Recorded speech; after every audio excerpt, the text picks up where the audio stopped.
पहली जंग आज़ादी जो मुल्क में लड़ी गई वो सन 1757 में बंगाल में प्लासी के मैदान में लड़ी गई, जहां सिराजुद्दौला ने ब्रिटिश आर्मी को चैलेंज किया।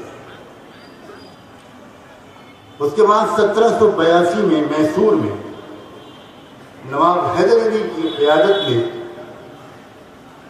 अंग्रेज़ों के खिलाफ, बरतानिया की फौजों के खिलाफ जंग आज़ादी छेड़ी गई। हैदर अली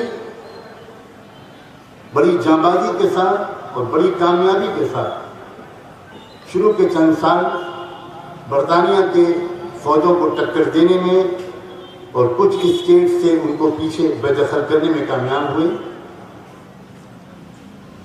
फिर 1791 में अजीम बाप के अजीम बेटे टीपू सुल्तान ने उस जंग की क़यादत संभाली। 1791 में टीपू सुल्तान जब शहीद हुए, आपने बार बार वो जुमला सुना होगा, तब उस वक्त कमांडर इन चीफ ने कहा था दुश्मन की फौज के कि आज से ये मुल्क हमारा हो गया। इसका मतलब क्या हुआ? इसका मतलब ये हुआ कि ब्रिटिश कमांडर इन चीफ की ज़बान से तारीख में ये गवाही महफूज हो गई कि टीपू सुल्तान की शहादत से पहले तक इस मुल्क पर उनका मुकम्मल कब्जा नहीं हो सका था। इसका मतलब ये हुआ कि उस ब्रिटिश कंट्रोल के सामने जो रुकावट डाली जा रही थी, जो ऑब्स्ट्रक्शन था, जो रेजिस्टेंस था, जो मुकाबला कर रहे थे लोग, एक भी कोई और दूसरा रूलर, मैं नाम तो नहीं लूंगा यहाँ पर, उस वक्त रूलर्स मौजूद थे और मैं उनमें से कुछ नामों को जानता हूँ, लेकिन उनमें से एक रूलर ने भी, वो चाहे राजपूत रूलर हो और चाहे वो किसी और कबीले के रूलर हो, not a single tribe dared to challenge the British rule. ये ब्रिटिश कमांडर इन चीफ की गवाही का खुलासा है और ये उसका फितरी नतीजा है। 1799 में टीपू सुल्तान शहीद हुए थे। उसके बाद 1824 से लेकर 1831 तक सैयद अहमद शहीद रहमतुल्लाह अलैह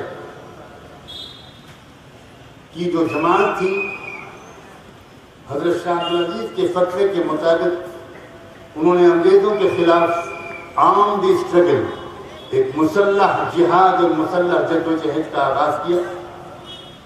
1831 में सैयद अहमद शहीद हुए, मगर उसके बाद जो आग लगा दी थी उन्होंने, वो 1857 में एक बहुत ज़बरदस्त बगावत की शक्ल में तब्दील हुई।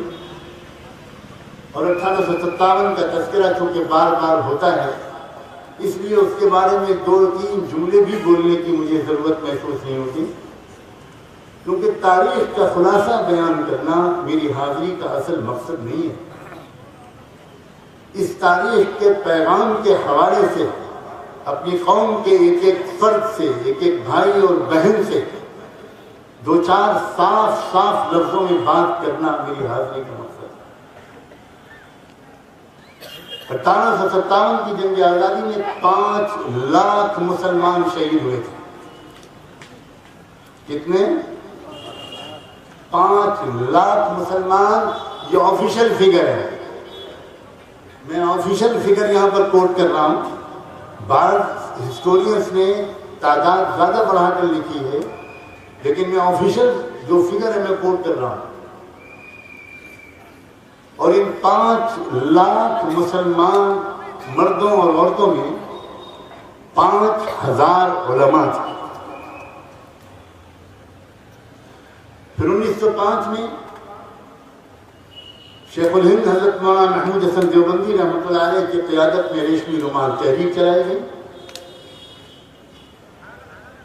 उसी तहरीक की सजा के तौर पर उनको अंग्रेज हुकूमत ने गिरफ्तार किया और माल्टा में 4-5 साल तक के लिए वो जेल में रहे। सिर्फ माल्टा में जेल में नहीं रहे, माल्टा में सख्त सर्दी में जेल में रखा गया। वहाँ -20 -30 टेम्परेचर होता है, उसमें उनको रखा गया और एक फटे पुराने कंबल के सिवा उनके पास बिछाने और ओढ़ने के लिए कुछ नहीं था। कई सर्दियां उस अजीम शख्स ने इसी तरह वहां गुजारी। और मैं जब ये बात छिड़ गई है तो चूंकि उलमा यहाँ मौजूद है और ये खुशी की बात है कि उलमा ही ने भूली बसरी तारीख को दोबारा याद दिलाने का बेड़ा भी उठाया है। खुदा करे सिर्फ याद दिलाने पर ये उलमा रुक न जाएं, ये भूली बसरी तारीख को दोबारा अमली तौर पर दोहराने की तरफ कदम बढ़ाएं।